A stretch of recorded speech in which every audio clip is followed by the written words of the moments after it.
Welcome back, and we're here today with our special guest, Miss Penny Gifford. How are you, Penny? And Good. She is with Carter Hospice, and you're also the chairperson for the Eastern Oklahoma Alzheimer's Association. Yes. And so you have a lot of passion, I know, for this Alzheimer's Association. And what is your role in that? Well, basically, I'm heading the walk up. We've done this. I've done this about 5 years.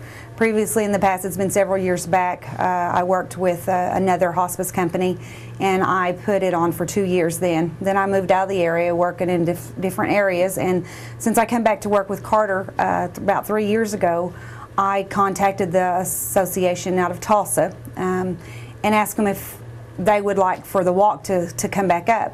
There's about 600 walks across the United States, and that's not very many if you really think about how many states we have, you know, and how many little towns we have.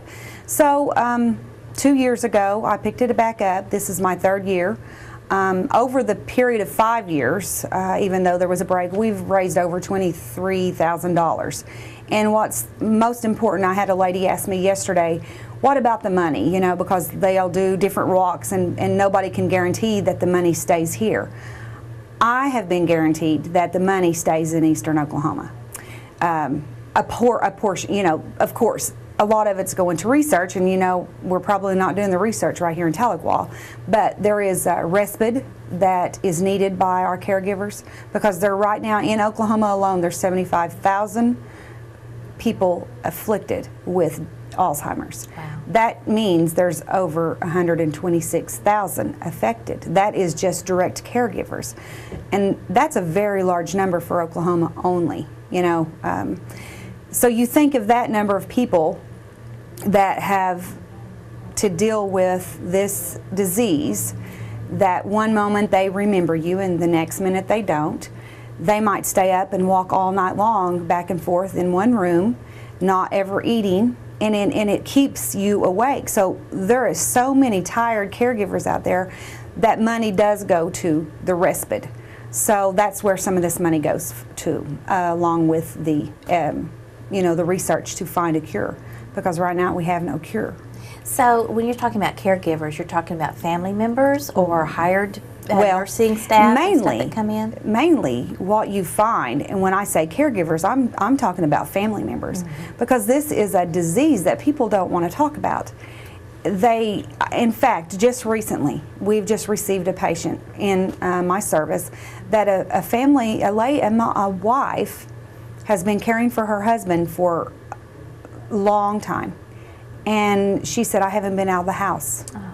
And this is actually, you can't take them out when they get to a certain point, because they'll run away from you, and they don't mean to run away from you, and then they don't even know why they're in the car with you.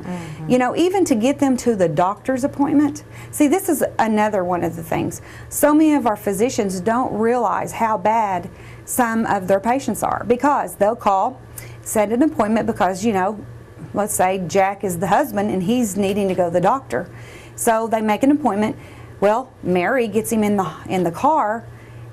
It's probably taken her 4 tries to get his clothes on him, to where he doesn't take them right back off to get him into the car. So you've already worked an hour probably trying to get him ready to get into the car.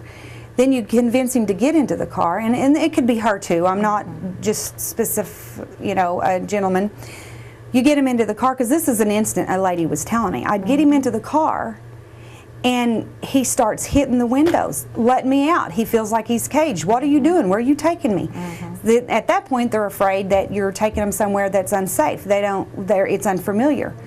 Okay, then you finally calm them down, and you get them to the parking lot of the doctor's office. And this is actually happened to one of our patients. She convinces him, okay, we're here, let's go in.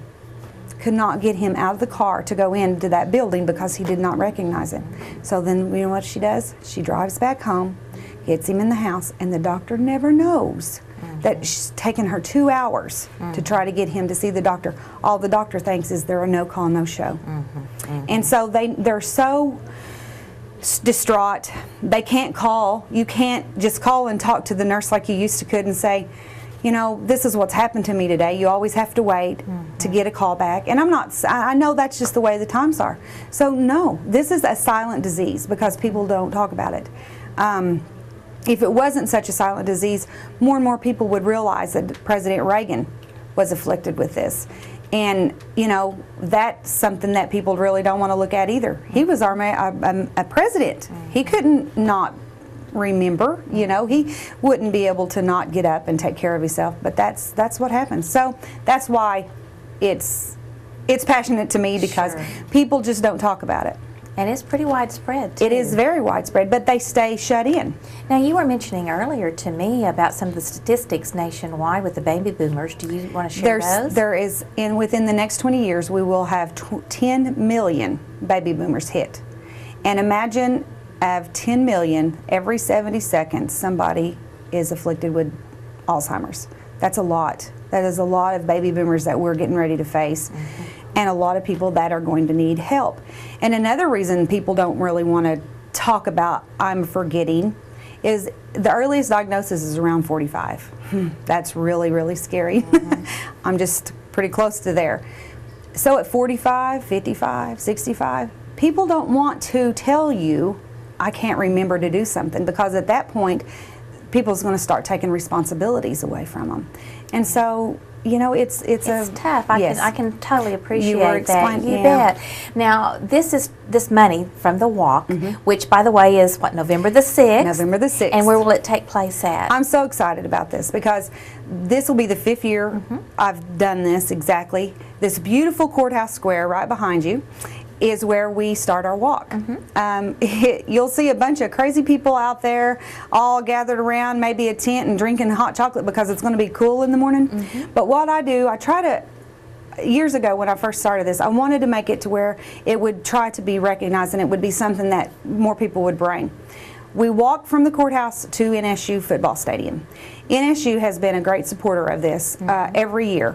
We walk up Main Street with the police escort.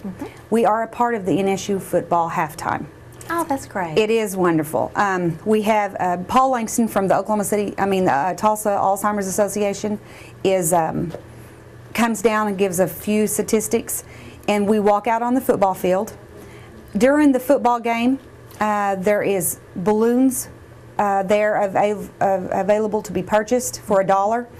So at halftime, we do a moment of silence, and then we release all the balloons. This really raises public awareness. That's what I wanted. And that's what it's all about, is letting people know Yes. that this could happen to anyone at any time. That's right. Well, thank you so much for your efforts and all your, Thank you. your passion is worth everything. Thank you. Keep on spreading the word, and thank you so much for being here You today. can go to the Alzheimer's and find out the Tahlequah Walk. Okay, great. The walk starts at 2, registration's at 10. Great. Okay, sorry. Thank you so much.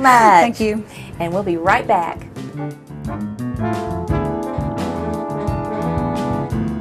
Thank you.